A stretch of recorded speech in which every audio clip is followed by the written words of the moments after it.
नमस्कार दोस्तों, आपका स्वागत है डार्क स्टोरीज में। आज की स्टोरी रसिया के हॉन्टेड शिप की है। एक पुराना जहाज मॉस्को नदी के किनारे खड़ा है, वर्षों से लावारिस, अपने भीतर एक खौफनाक रहस्य समेटे हुए।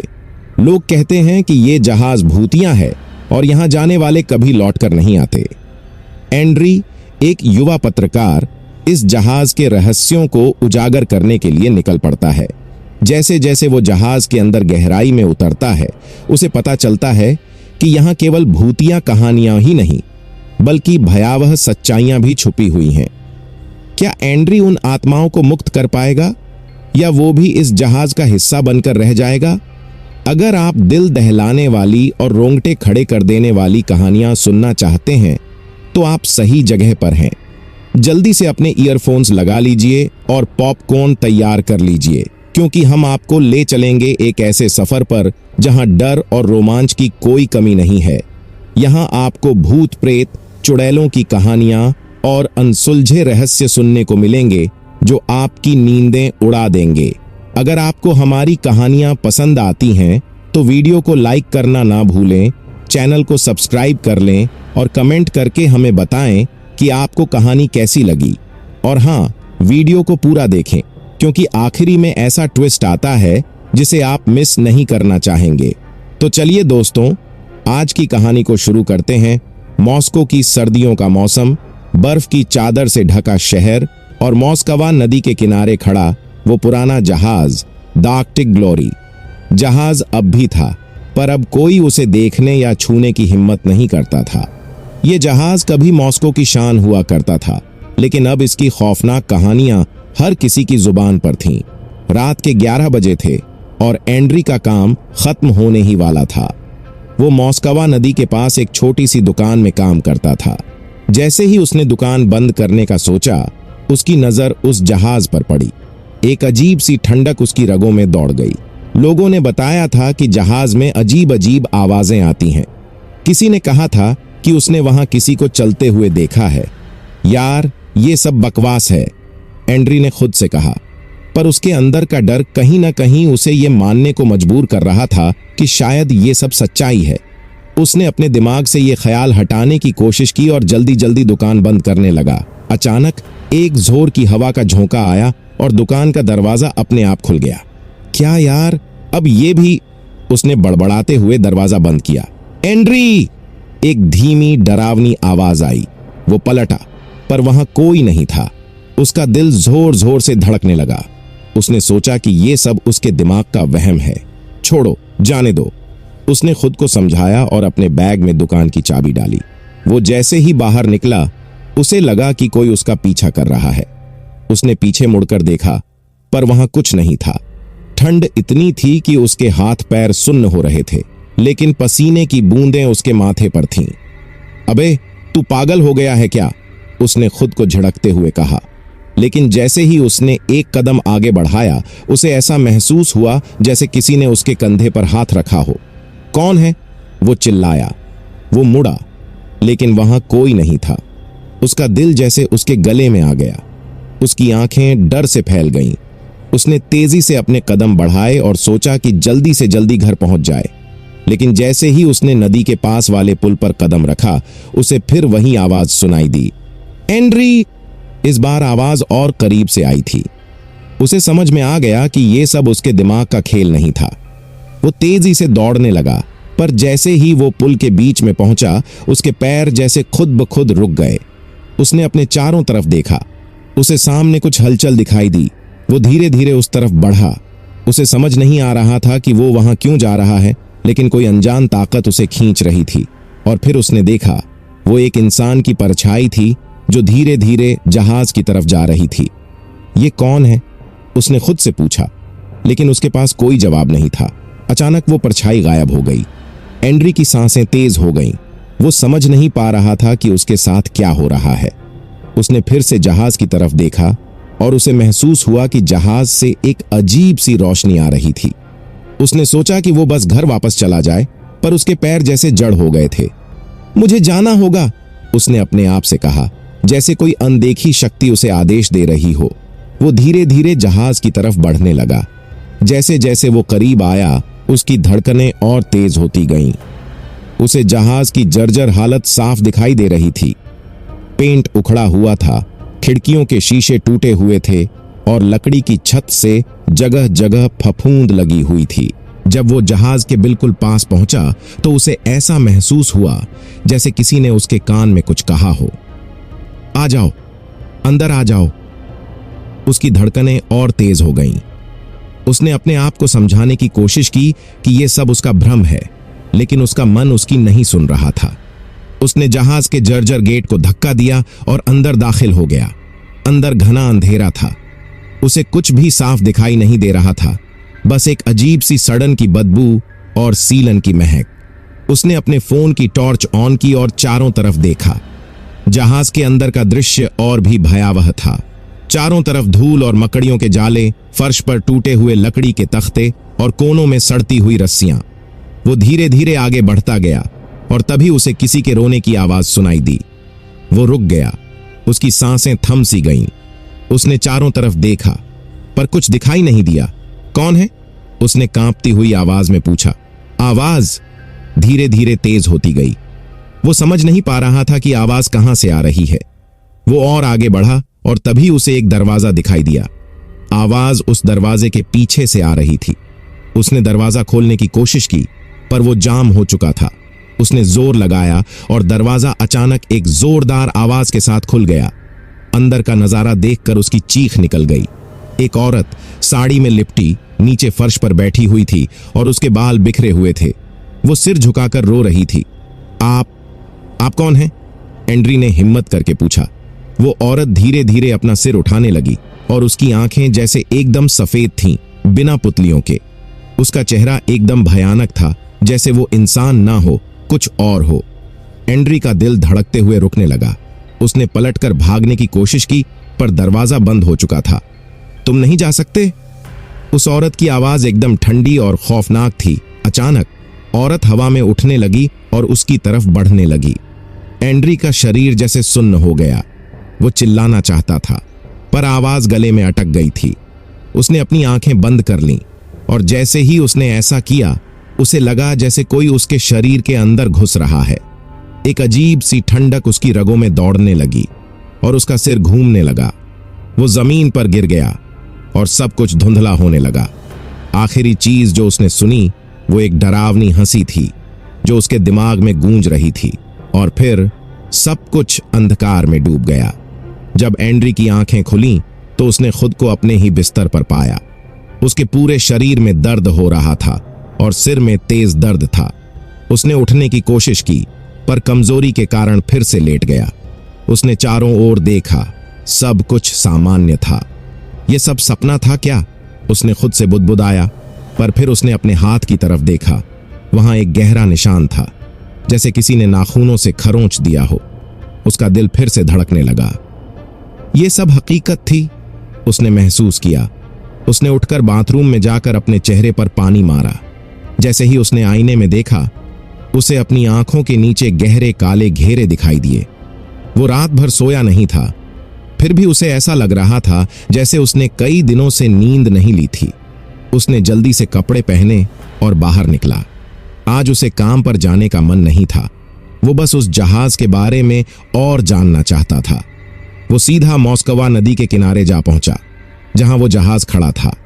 वहां की हवा में अजीब सी खामोशी थी, जैसे समय थम सा गया हो। वो जहाज अभी भी वहीं था, पर अब वो पहले जैसा नहीं लग रहा था। उसे ऐसा महसूस हो रहा था जैसे जहाज उसे बुला रहा हो। उसने खुद को समझाया कि ये सब उसके दिमाग का खेल है, पर उसके पैर जैसे अपने आप जहाज की तरफ बढ़ने लगे। जब वो जहाज के करीब पहुंचा तो उसने देखा कि वहां एक बूढ़ा आदमी खड़ा था, जिसकी सफेद दाढ़ी थी और हाथ में एक पुरानी सी छड़ी। वो जहाज की तरफ देख रहा था, जैसे कुछ सोच रहा हो। आप यहां क्या कर रहे हैं? एंड्री ने हिम्मत जुटाकर पूछा। बूढ़े आदमी ने धीरे से उसकी तरफ देखा। उसकी आंखों में अजीब सी चमक थी, जैसे उसने बहुत कुछ देखा हो। तुम्हें उस जहाज से दूर रहना चाहिए, उसने ठंडी आवाज में कहा। आपको कैसे पता? एंड्री ने पूछा। मैंने इस जहाज को कई सालों से देखा है, बूढ़ा आदमी बोला। यह जहाज सिर्फ एक साधारण जहाज नहीं है, इसमें बहुत से राज दफन हैं। कैसे राज? एंड्री ने बेचैन होकर पूछा। बूढ़ा आदमी एक पल के लिए चुप रहा, जैसे कुछ सोच रहा हो। फिर उसने कहा, यह जहाज पहले कभी समुद्र में गया था, बहुत पहले की बात है। उस समय इसमें एक बहुत ही अमीर परिवार रहता था, पर किसी कारणवश वो सब लोग एक एक करके मरने लगे। किसी को समझ नहीं आया कि ऐसा क्यों हुआ, और फिर जहाज वापस मॉस्को लाया गया, पर उस पर सवार कोई नहीं बचा। और वो औरत? एंड्री ने जल्दी से पूछा। जो रो रही थी, वो कौन थी?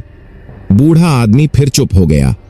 मैं नहीं जानता, उसने धीरे से कहा, पर कुछ लोग कहते हैं कि वो उस परिवार की ही कोई सदस्य थी और उसकी आत्मा अब भी यहां भटकती है, अपने परिवार की मौत का बदला लेने के लिए।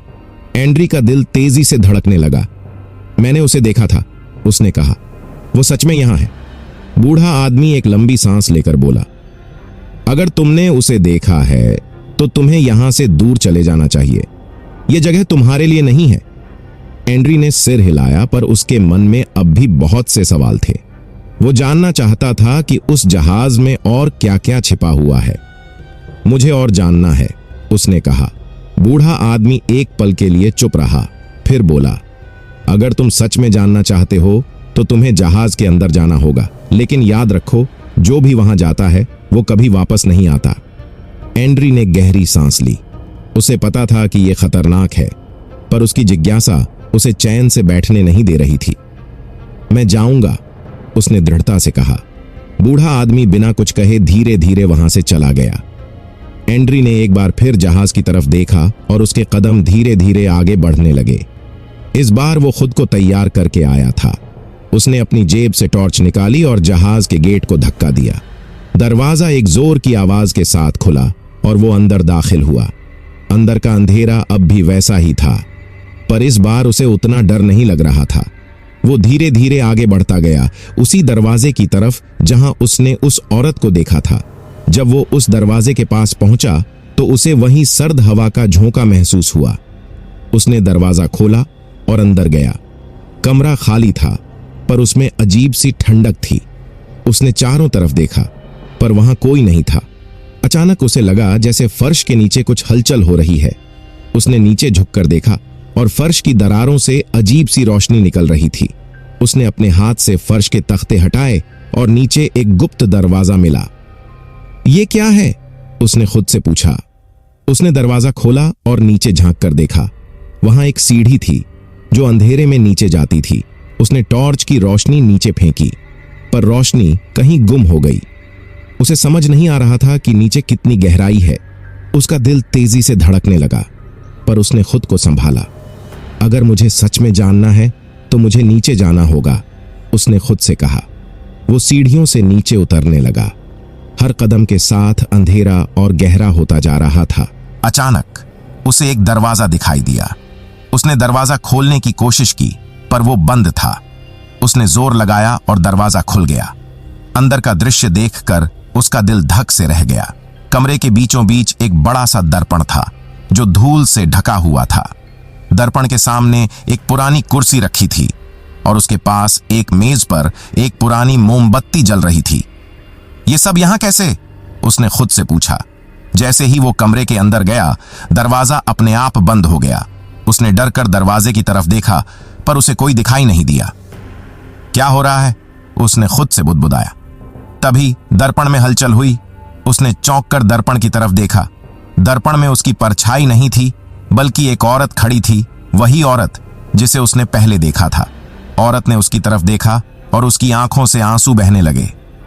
कौन हो तुम? उसने डरते डरते पूछा। मेरा नाम एलेना है, औरत ने कहा। उसकी आवाज बहुत ही धीमी और दुखी थी। मैं यहां फंसी हुई हूं सालों से। तुम यहां क्यों फंसी हो? एंड्री ने पूछा। मैं अपने परिवार के साथ इस जहाज पर सफर कर रही थी, एलेना ने कहा। लेकिन कुछ हुआ, कुछ बहुत बुरा, और हम सब यहां फंस गए। हमारी आत्माएं इस जहाज से बाहर नहीं जा सकती। तुम्हें क्या चाहिए? एंड्री ने पूछा। मुझे मुक्ति चाहिए, एलेना ने कहा। मेरी आत्मा को शांति चाहिए। मैं तुम्हारी मदद कैसे कर सकता हूं? उसने पूछा। तुम्हें सच जानना होगा, एलेना ने कहा। तुम्हें उस आदमी को खोजना होगा जिसने हमें यहां कैद किया। कौन आदमी? एंड्री ने हैरान होकर पूछा। उसका नाम इवान है, एलेना ने कहा। वो इस जहाज का कैप्टन था। उसने हमें धोखा दिया। उसने अपने लालच में आकर हमें इस जहाज के साथ डुबो दिया। वो कहाँ है? एंड्री ने पूछा। वो अब भी यहाँ है, एलेना ने कहा।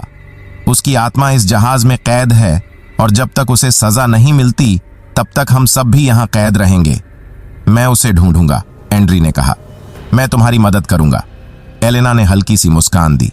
धन्यवाद, उसने कहा, पर याद रखना यह आसान नहीं होगा। इस जहाज में कई राज छिपे हैं। जैसे ही एंड्री ने एलेना की बात सुनी, उसे एहसास हुआ कि उसका सामना अब एक और बड़ी चुनौती से होगा। उस जहाज में कई रहस्य छिपे थे और उसे उन सबको उजागर करना था ताकि उन आत्माओं को मुक्ति मिल सके। एंड्री ने उस कमरे से बाहर निकलने की कोशिश की, लेकिन दरवाजा फिर से जाम हो गया था। उसने पूरे जोर से धक्का मारा, लेकिन दरवाजा नहीं खुला। तभी उसे अपने पीछे कुछ हलचल महसूस हुई। उसने मुड़कर देखा और उसकी आंखें चौड़ी हो गईं। वही पुराना दर्पण अब धीरे धीरे धुंधला हो रहा था और उसमें से धुआं निकलने लगा। धुआं धीरे धीरे कमरे में फैलने लगा और एंड्री को घुटन महसूस होने लगी। उसने अपनी शर्ट से मुंह ढका और दरवाजे को और जोर से धक्का मारा। अंततः दरवाजा चरमराते हुए खुल गया और वह बाहर की तरफ दौड़ा। सीढ़ियां नीचे की ओर जाती थीं, पर जैसे जैसे वो ऊपर जाने लगा, उसे महसूस हुआ कि वो वहीं का वहीं घूम रहा है। उसे घबराहट होने लगी। ये मुझे कहां ले जा रहा है? उसने खुद से बड़बड़ाते हुए कहा। फिर उसे याद आया कि एलेना ने इवान के बारे में बताया था। अगर इवान की आत्मा इस जहाज में है तो मुझे उसे ढूंढना होगा, उसने खुद से कहा। उसने सीढ़ियों से आगे की तरफ बढ़ने का फैसला किया। जैसे ही वो नीचे उतरा, उसे एक और दरवाजा दिखाई दिया। इस बार दरवाजा थोड़ा खुला हुआ था और अंदर से एक धीमी सी रोशनी आ रही थी। उसने दरवाजे को थोड़ा और खोला और अंदर झांका। कमरे में एक पुरानी सी मेज थी और उस पर एक नक्शा फैला हुआ था। नक्शे के चारों ओर कुछ मोमबत्तियां जली हुई थीं। एंड्री ने धीरे धीरे कमरे के अंदर कदम रखा और नक्शे को गौर से देखने लगा। यह क्या है? उसने नक्शे पर लिखे अजीबोगरीब शब्दों को पढ़ने की कोशिश करते हुए सोचा। नक्शे के कोने पर कुछ लिखा हुआ था, लेकिन वो भाषा एंड्री को समझ नहीं आई। तभी उसे अपने पीछे किसी की आहट सुनाई दी। वो पलटा, पर कमरे में कोई नहीं था। उसकी दिल की धड़कनें तेज हो गईं। उसने नक्शा उठाया और अपने साथ ले लिया। मुझे इस नक्शे की मदद से इवान को ढूंढना होगा, उसने खुद से कहा और कमरे से बाहर निकल गया। वो आगे बढ़ता गया और जहाज की अंधेरी गलियों में चलते चलते उसे ऐसा लगा जैसे कोई उसका पीछा कर रहा है। उसने बार बार पीछे मुड़कर देखा, लेकिन हर बार उसे खाली अंधेरे के सिवा कुछ नहीं दिखा। आखिरकार वो जहाज के एक बड़े हॉल में पहुंचा। हॉल के बीच में एक बड़ा सा लकड़ी का तख्त था जो समय की मार से टूट चुका था। हॉल की दीवारों पर पुराने समुद्री नक्शे और चित्र टंगे हुए थे। जैसे ही उसने उस हॉल में कदम रखा, उसे एक आवाज सुनाई दी। तुम यहां क्या कर रहे हो? एक गहरी कठोर आवाज ने पूछा। एंड्री का दिल धड़क उठा। उसने इधर उधर देखा और पाया कि एक पुराना बेहद दुबला पतला आदमी काले कपड़ों में हॉल के एक कोने से उसकी तरफ आ रहा था। उसकी आंखें एकदम ठंडी और बेरहम थीं और उसकी चाल में एक अजीब सी अकड़ थी। तुम्हें मुझसे क्या चाहिए? आदमी ने फिर से पूछा। तुम इवान हो? एंड्री ने डरते हुए पूछा। वो आदमी रुक गया और एक अजीब सी मुस्कान उसके चेहरे पर फैल गई। हाँ, मैं ही इवान हूं, उसने कहा। तुम यहां क्यों आए हो लड़के? मैं यहां एलेना और उसके परिवार की आत्माओं को मुक्त करने आया हूं, एंड्री ने कहा। उसकी आवाज में दृढ़ता थी। तुम्हें अपने की सजा भुगतनी होगी। इवान ने जोर से हंसना शुरू कर दिया। उसकी हंसी हॉल में गूंजने लगी, जैसे कई आवाजें एक साथ हंस रही हों। तुम सोचते हो कि तुम मुझे रोक सकते हो? उसने हंसते हुए कहा। इस जहाज का हर कोना मेरे कब्जे में है। यहां से कोई भी बाहर नहीं जा सकता और ना ही मुझे कोई सजा दे सकता है। एंड्री ने महसूस किया कि उसे बहुत सावधान रहना होगा। क्या तुम्हें कभी अपने किए का पछतावा नहीं हुआ? उसने पूछा। इवान की हंसी धीरे धीरे रुक गई। उसकी आंखें एकदम ठंडी और नीरस हो गईं। पछतावा?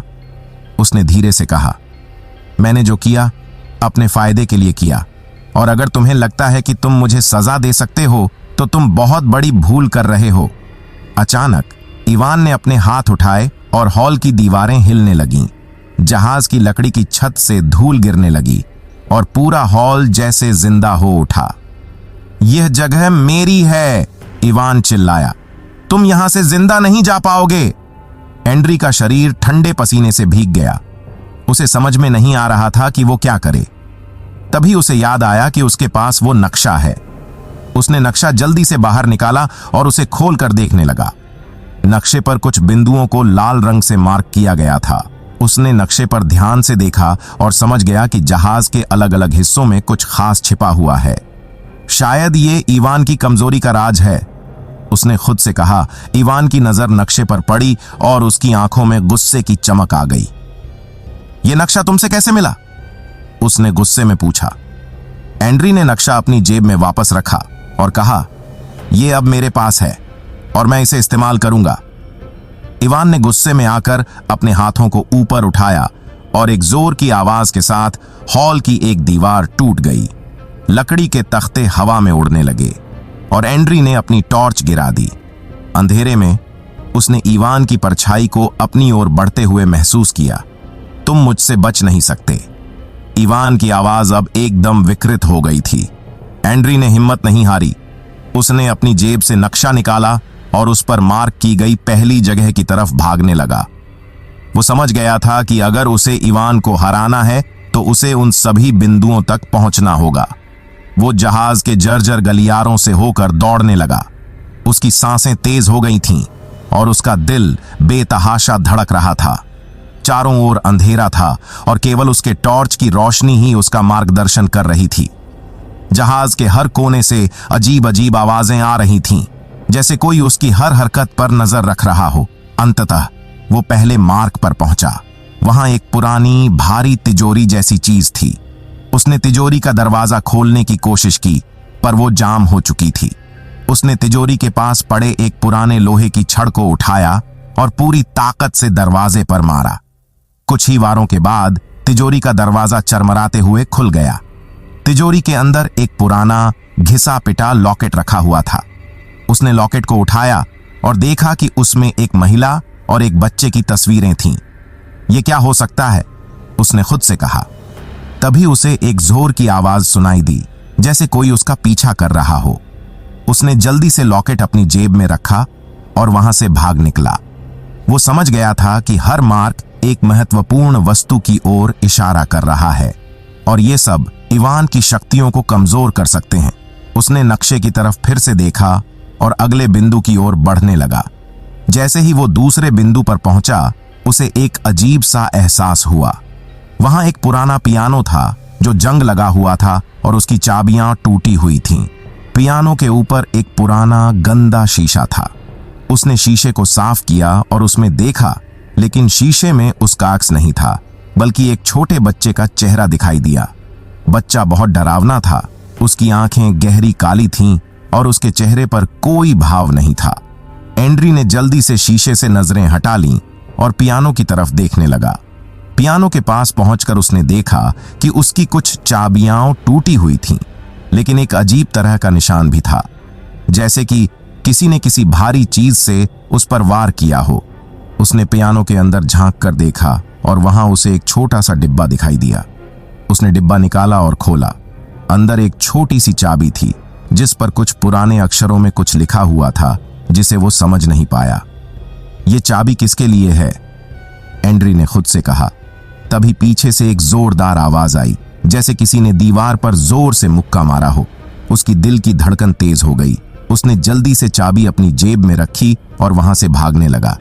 अब तक उसे समझ आ गया था कि ये जहाज एक जीती जागती पहेली है और हर बिंदु पर कोई न कोई सुराग था जो इवान की शक्तियों को खत्म करने का राज बताता था। भागते भागते वो तीसरे बिंदु पर पहुंचा। यहाँ एक पुराना चेस्ट रखा था जो लकड़ी का बना हुआ था और उस पर कई तरह के अजीबोगरीब निशान थे।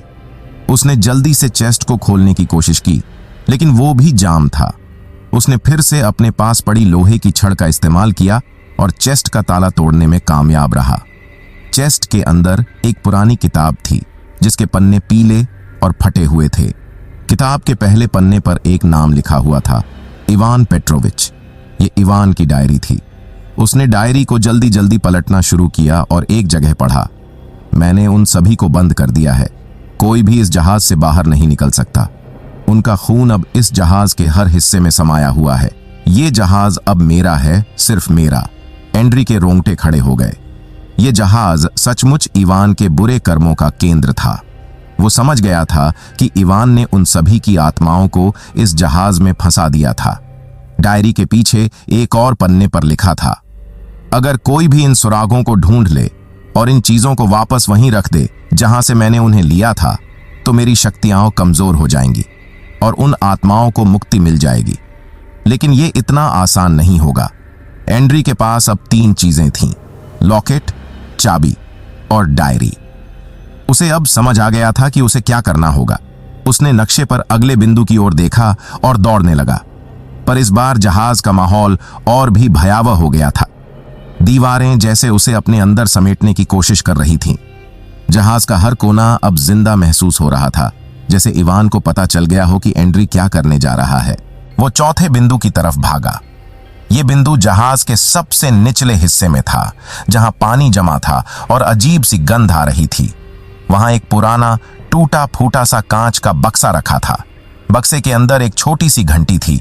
जैसे ही उसने घंटी को छुआ, उसे लगा जैसे जहाज के चारों ओर से चीखें आ रही हों। उसने जल्दी से घंटी को उठाया और अपनी जेब में रख लिया। तभी उसे महसूस हुआ कि जहाज की छत से पानी टपकने लगा था और धीरे धीरे पानी का स्तर बढ़ने लगा। मुझे जल्दी करनी होगी, उसने खुद से कहा। एंड्री ने नक्शे की तरफ फिर से देखा और अगले बिंदु की ओर भागने लगा। 5वां बिंदु जहाज के सबसे ऊपर वाले हिस्से में था, जहां से पूरी मॉस्को नदी का नजारा दिखाई देता था। वहां एक बड़ा सा लंगर रखा था जो बहुत पुराना और जंग लगा हुआ था। उसने लंगर के पास जाकर देखा और वहां एक छोटा सा पाउच मिला। पाउच के अंदर एक चाकू था जो बहुत ही नुकीला और चमकदार था। एंड्री ने चाकू उठाया और जैसे ही उसने चाकू को अपने हाथ में लिया, उसे जहाज के अंदर की सारी आवाजें और तेज सुनाई देने लगीं। ये चाकू बहुत खास था, शायद उसी के लिए जिसे इवान ने किसी अनुष्ठान में इस्तेमाल किया था। उसने चाकू को अपनी बेल्ट में फंसाया और जल्दी से अगले बिंदु की तरफ बढ़ा। अब उसके पास 5 चीजें थीं और वो जानता था कि उसे इन्हें सही जगह पर रखकर इवान की शक्तियां खत्म करनी होंगी। छठे और अंतिम बिंदु की ओर जाते हुए उसे जहाज की सीढ़ियां टूटी हुई और धूल धूसरित लगीं। जैसे ही वो वहां पहुंचा, उसने देखा कि एक छोटा सा दरवाजा उसके सामने खुला था। वो दरवाजा बहुत पुराना था और उस पर कई अजीब से चिन्ह बने हुए थे। एंड्री ने दरवाजे को खोला और अंदर गया। वहां एक छोटी सी वेदी थी जिस पर अजीब से प्रतीक और रक्त के धब्बे लगे हुए थे। वो समझ गया कि यही वह जगह है जहां इवान ने अपने काले कर्म किए थे। अब उसे समझ में आ गया था कि इन सभी वस्तुओं को वापस यहीं रखना होगा। उसने एक एक करके सभी वस्तुएं वेदी पर रखनी शुरू की, लॉकेट, चाबी, डायरी, घंटी और चाकू। जैसे ही उसने आखिरी वस्तु रखी, एक तेज रोशनी कमरे में फैल गई। उसके कानों में चीखों की गूंज तेज होती गई और वो अपने कान बंद करने की कोशिश करने लगा। फिर अचानक सब कुछ शांत हो गया। रोशनी धीरे धीरे कम होने लगी और उसने देखा कि वेदी पर रखी सभी वस्तुएं धीरे धीरे गायब हो रही हैं। जहाज की दीवारें स्थिर हो गईं और वो महसूस कर सकता था कि जहाज अब शांत है। एंड्री ने लंबी सांस ली और महसूस किया कि इवान की शक्तियां खत्म हो चुकी थीं। उसने सोचा कि अब उसे यहां से बाहर निकल जाना चाहिए। जैसे ही वो दरवाजे की तरफ बढ़ा, उसे किसी की हंसी सुनाई दी। उसने पलट कर देखा और वहां इवान खड़ा था, लेकिन इस बार वो पहले जैसा नहीं था। उसका शरीर अब धुंधला और पारदर्शी हो गया था, जैसे उसकी आत्मा खत्म हो रही हो। तुमने मुझे हराया नहीं है, इवान ने धीरे से कहा। तुमने बस मुझे कमजोर किया है। जब तक यह जहाज रहेगा, मैं भी रहूंगा। एंड्री ने कुछ नहीं कहा। उसने बस दरवाजे की तरफ देखा और वहां से बाहर निकल गया। जब वो जहाज के बाहर आया तो उसने महसूस किया कि सूरज उग चुका था और मॉस्को नदी की हवा ताजगी से भरी हुई थी। वो जानता था कि उसने एक बड़ा काम किया था, लेकिन उसे यह भी एहसास था कि यह खत्म नहीं हुआ है। जहाज अब भी वहीं था, और इवान की आत्मा अब भी कहीं ना कहीं उसी में कैद थी। लेकिन वो ये भी जानता था कि उसने उन सभी आत्माओं को मुक्त कर दिया था और शायद अब उन्हें शांति मिल गई होगी। एंड्री ने एक बार फिर जहाज की तरफ देखा और मन ही मन प्रार्थना की कि कभी किसी और को इस जहाज का सामना न करना पड़े। उसने अपनी जेब में हाथ डाला और नक्शे की तरफ देखा, जो अब बिल्कुल खाली था। शायद ये एक संकेत था कि उसका काम यहां खत्म हो गया था। और फिर उसने अपने कदम घर की ओर बढ़ा लिए, इस उम्मीद के साथ कि ये भूतिया जहाज और इसके रहस्य हमेशा के लिए मॉस्को नदी में दफन रहेंगे। अगर आपको आज की कहानी पसंद आई हो तो हमारे चैनल डार्क स्टोरीज को सब्सक्राइब करना ना भूलें। बेल आइकन दबाएं ताकि आपको हमारी हर नई कहानी की नोटिफिकेशन मिल सके। हमसे जुड़े रहें और अंधेरी कहानियों की इस दुनिया में खो जाने के लिए तैयार रहें। धन्यवाद और अगली बार मिलते हैं एक और नई रोमांचक कहानी के साथ।